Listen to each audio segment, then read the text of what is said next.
This is so dreamlike. Hello. Whoa. Now it's like Rocky all of my a sudden.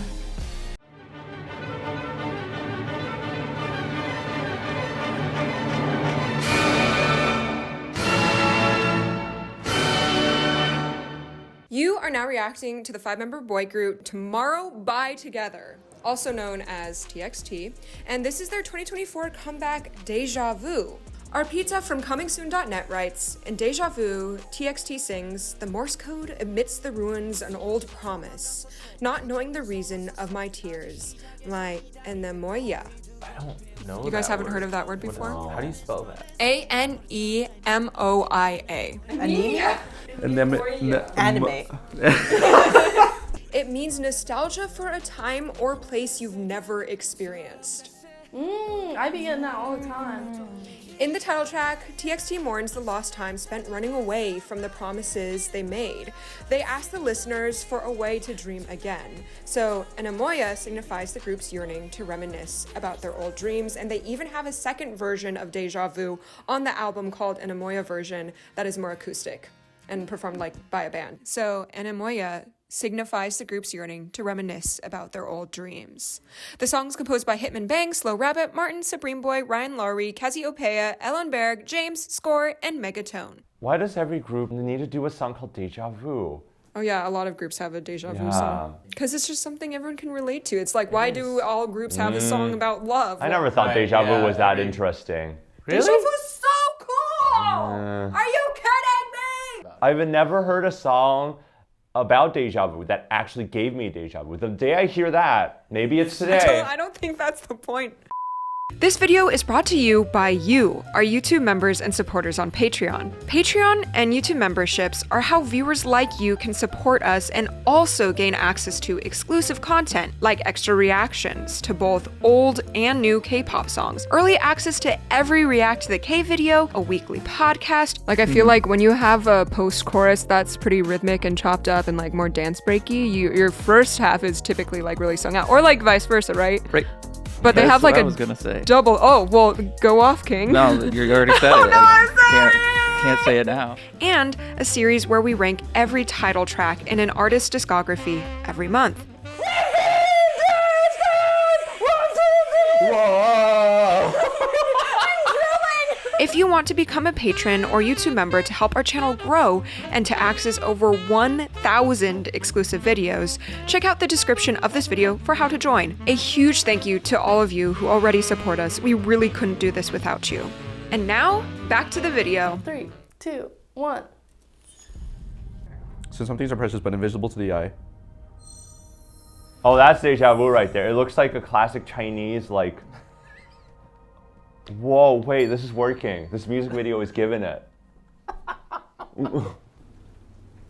It's filtered like it's a faded memory. What is that in the background? What the? Hello? His running is very rhythmic, too.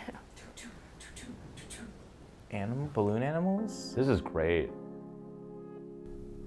Oh, I like it. Oh, and the cinematic frame. Wait, this is fantastic. Nice. Wasn't really expecting that. No, it wasn't.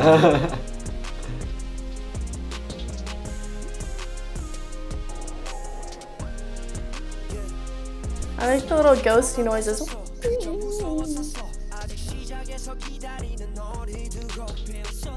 It's that classic BTS sound that I was missing.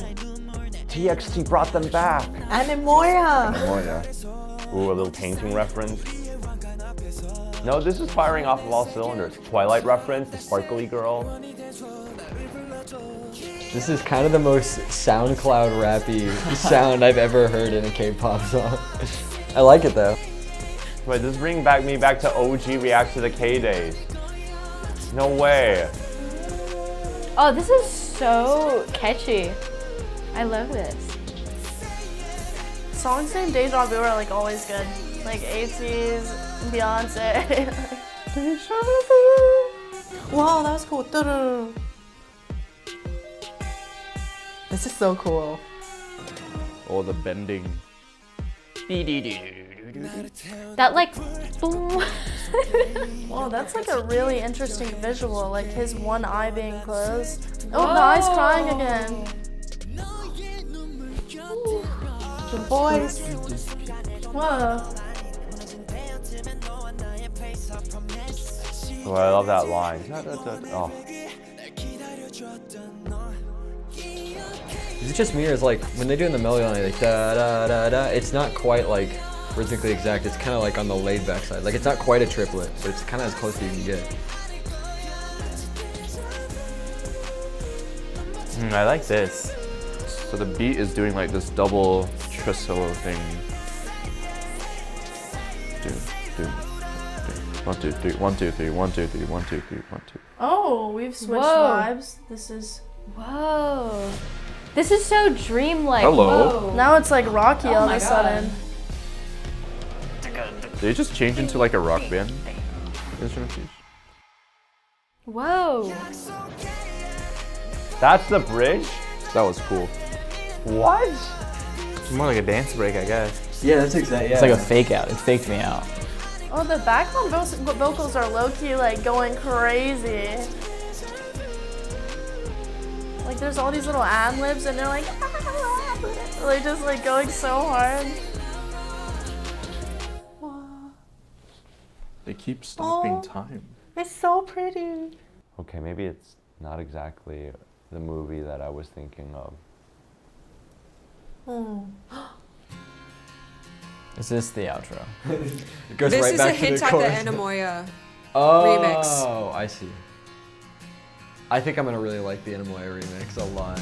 Oh, I do like this. I think I'm gonna like I this do a lot. like Now we're back to like the rock feel. I love that. I really like that. How did that song make you feel? It was very nice. It's very nostalgic. It started off with a very like Ariana Grande-esque kind of production, like right at the beginning. But then it moved away from that so fast, and then it was like a mix of that chill kind of spacey vibe with like lasery synths that were kind of giving me an EDM techno vibe, and then on top of that like laid back rap. It was kind of interesting. This follows a very trendy like pop sound in at least Western pop music of really simple melodies in terms of like pitch variety. And simple. Sipples? Yeah, simple melody in terms of like pitch variety and like a use of autotune and like exposition on just maybe like 1 to 4 notes. If this is trendy, call it my kind of trend. because You like it? I really dug it. Yeah. I mean that like that specific sound yes, too. that Really? specific sound, that specific type of melodic contour. It's catchy to my ears and to my brain. It gives me that feeling of nostalgia. I think it's just like compositionally like this. It's very sound and it feels very nice and complete to listen to. There's not crazy things happening, but it's very cohesive and well composed. I like the simplicity. I wish there was a bridge. They could have, because there were some verse lines that were like bordering that R&B type of, you know, they use very diatonic scale degrees admittedly, but that's the type of melody that I like. I think it's very simple, and I think it works here. But I wish the bridge could have done like, added one more splash of color. What kind of bridge were you craving? Just like a solid, it's just like something really corny. Oh, Like you want the bridge. remove the beat, go full ballad mode, do a couple of vocal licks. You could either like ease into the high register or you can do a little belting, like either one would work. But I just need that type of bridge. A melodic bridge is what there's just something that is melodic. I think that this song in particular, I really get the vibe of the message that they're trying to convey about memory and just the whole vibe and atmosphere of that like recollection and the kind of like achy feeling that you might have towards that, like nostalgia for something you've never experienced. And I feel like they particularly achieve that through instrumentation and the usage of a lot of these like very reverby kind of synths. And this actually reminds me a bit of BTS I Need You or like Run or that kind of era where there was a lot of running and there was a lot of like filters, and I wouldn't say it's necessarily similar because I think they're very different tracks, just like overall sound-wise. This has a lot more of that modern 2020s trap element that's very popular, like very hip-hoppy kind of beat. But I feel like the lyricism harkens back a lot to like those kind of 2015 ballads.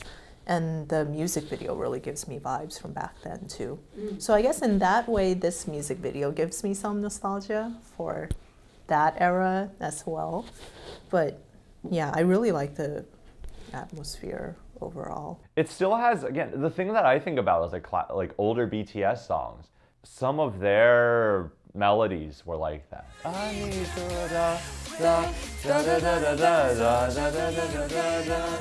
Yeah. And that's in the same keys, so maybe that, yeah, that has something to do with that.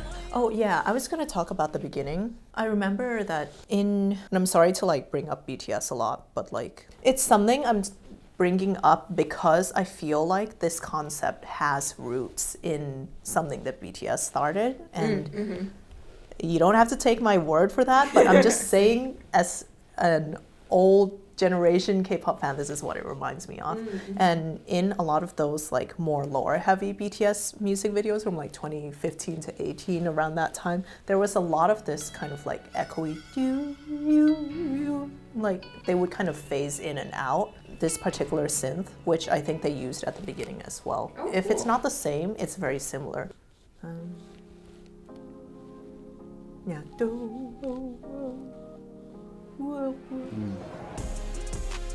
And then they do a thing where they just like room and then everything comes in. So it's kind of like you're recalling something and then it comes into focus.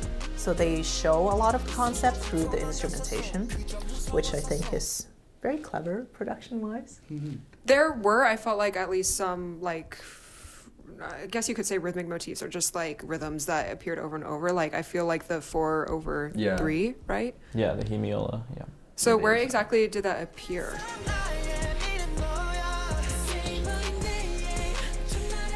Yeah, Isn't the kick doing something? And the bass drum and bass. And then it continues here. Yeah. Why do you think they went with that kind of groove? It is almost like especially when you just repeat that over again. Like it's kind of hypnotic in a way. It has like connections to what the song's like meaning is, but as far as like the vibe I think they were going for specifically within the music, I think that kind of like hypnotizing repetition kind of just like works with that. Yeah, I think also they might have thought about like creating some sort of tension with the rhythm. When you shorten it like that, you get rid of a 16th note. So now there's 3 16th notes within the main grouping, and it almost feels faster in a way, like it's pushing forward, like there's sort of like a drive behind it, creating some tension. Yeah. So and maybe they could have used that since it's like the most replayed spot. Hey. So. Was there a favorite part that you had when it came to the vocals? You talked a little bit about how you were surprised the way they approached some of the melodies. After. Yeah, there was one like high note. Was it when they said deja vu? It was somewhere. Oh yeah, it was that. Yeah. Deja vu. Yeah, they kind of approached it with like a mixed register voice. It's kind of like more heady. Yeah, very heady. It's like everything here is chest voice.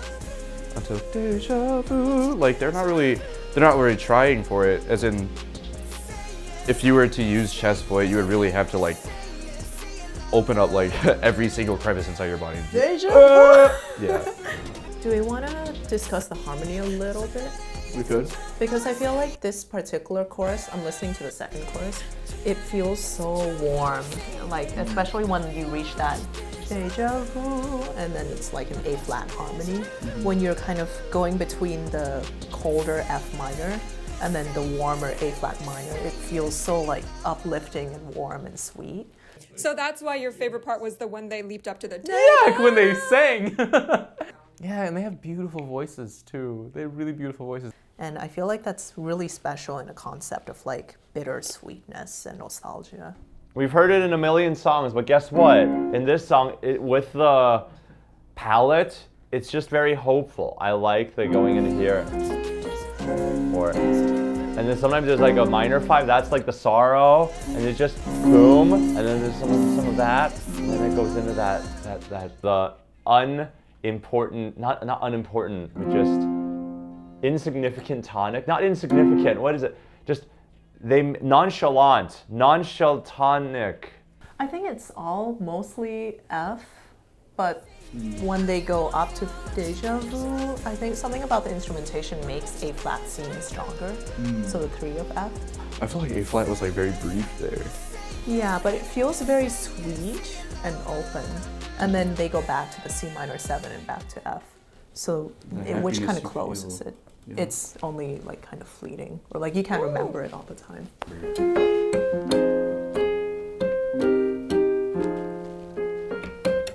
Something like that. Yeah. It's really, really pretty.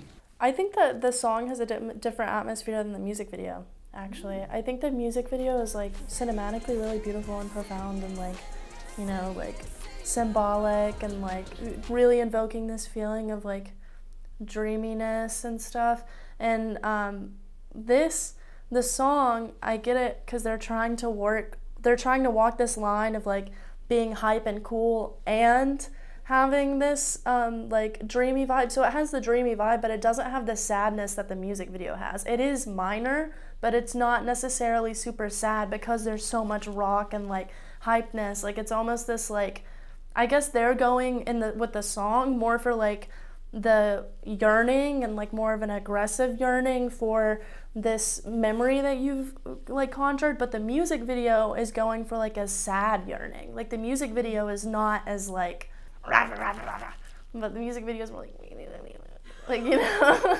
I think it's interesting that a lot of images are like the colors are altered. There's like red background and then they've altered it and there's like all these vibrant colors, but I don't necessarily feel that same those same color shifts. Yeah, I have synesthesia and the colors of the music video don't align with the colors of the song. The colors of the song do have like orange and like sort of like fiery colors in them. Like there's like this one scene where there's black and white and the water is like still like the only thing that's blue and it's very dreamy looking and stuff. Yeah, like that point is I'm hearing like green and like yellow and stuff. Like at like 40 sounds more like it's more bright.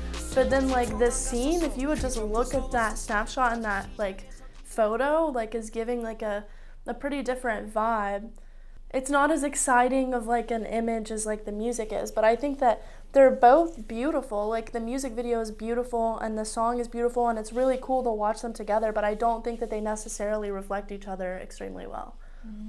But I'm scared I'm gonna get canceled for saying that. I love TXT. Name a song you like. Is there one about dogs? Yeah. Here I can. Cat and dog. Yep. Tinnitus, like Wanna Be Rock, that's one of the songs I have liked. I Double by the Window like. I think I would have really loved to hear that Enemoya version because I think sonically this like the acoustic sound reflects the softer colors. Yeah. Like right at 40 you have these like blues and this very like grade scale colors, and for me that reflects it. Okay, 3, 2, 1, click. Yeah, already more of like a nostalgic vibe. Yeah, and the voices are coming out more. Oh shit. That's nice. The drums are so much fuller in this too. I also like they do this in the other version too. At like 110 they start doing like bell tones, like this sound of like a bell every like measure or so, and like it gives this like time is running out sort of feeling that I like a lot, and I like it in the other version too, but you can hear it more in this version. Yeah, I like this version. I love this version. I like the real instruments maybe. I think I'm really like this would be something, like if I was performing this song, I would feel like my heart would feel really big. But maybe that's because I'm so used to hearing like the punch of the bass and the punch of the bass drum really resonating, and like you can really feel it like in your chest. And I definitely feel that when I listen to this. Nice. I think this works. I like this. You think like, wait, the song overall or that hit? Oh, I mean the remix. I think the remix works. I agree. Like I just there's like 2 spots that I don't like, and I think it's because they kept that lasery synth, like that's right at the beginning, and it's like a little interjection. Yeah. I just don't think it fits with the guitar and the rock setting. I just don't think it does. But here, when they do the chorus, they replace like one of the synth lines with the guitar line to do the counter, and I think that works nicer, like yeah. really well. And you can hear the background vocals more in this. In the background, like the ad-libs, whoever was recording those ad-libs was going crazy in the studio. They gave them a Celsius or something, like I don't know. It's like so good. And the vocals are so good. Like these men are very talented. These boys, I don't know how old they are. Are they like Early our 20s? age? Hey, they're my age. Yeah, so if you think this remix works, like what makes it work? It's definitely not just the instrumentation. I mean, there's like differences they'd made in like what types of things they wanted to accentuate, I think. And also maybe some spots where they put space that I don't think they put as much space in the original. But like little things like that, like I think the musical like choices or like risks that they took in this one paid off more than the first one, which sometimes is just up to chance. Yeah. What are some of those musical choices? The first one that comes to mind is the fact that they put a drum fill in every single one of the choruses, like the like it just makes that moment so much more exciting. It gives it more direction, I feel like, than was really in the last one. To go off of that, I think also what they do with the drums in the chorus is really cool. In the other one, the bass is doing that hemiola during the chorus, and then it's like the break where the hemiola is there. But in this one, the drummer's doing like a halftime groove. Yeah. And Oh, he's the just, like, hemiola isn't there. I don't think it is until like the break happens. Then the drummer plays it with his foot.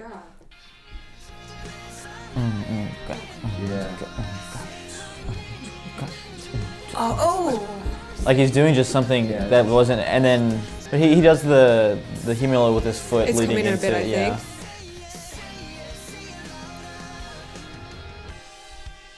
Yeah. Yeah. Like the post-chorus or whatever, yeah. Yeah, and I think it's cool because it's almost like it comes at you out of nowhere instead of you've heard this for so many bars and then now it's this. It's like oh, this is something different. We're going somewhere else. So I think this works a lot better in my opinion. I'm really into that. Yeah, I like love this version that. a lot more. The I colors love it. match the vibe to me. There is the sense of longing that I think that the other one also like achieves. It has more of a feeling of sadness, like of losing something, like losing this image that you've come to and that you really want to be able to actually visit. I think that the acoustic sound really feels a lot more tender, and it feels more intimate, and it feels like the song feels more like a pledge, like much more intimate to be listening to it with like this rock band, which is weird because it's a rock band, but I'm also a little bit more partial to it because I really like the drums on this. I think they're super impactful. Yeah, right. Synesthesia-wise, these colors match the vibes more than the other one, which the other one would be great for a concert, like great for dancing, and so I understand why they came out with both, because they need that for their like K-pop dancing performances, concerts, but this version I think is more true to the vibe. Flat 6, flat 7. Yeah. So good. It's still very city pop. Like the guitar is so like shimmery. Right. Yeah. And the voice is very gentle too, which is fitting for the time. Eh? Tomorrow by Together!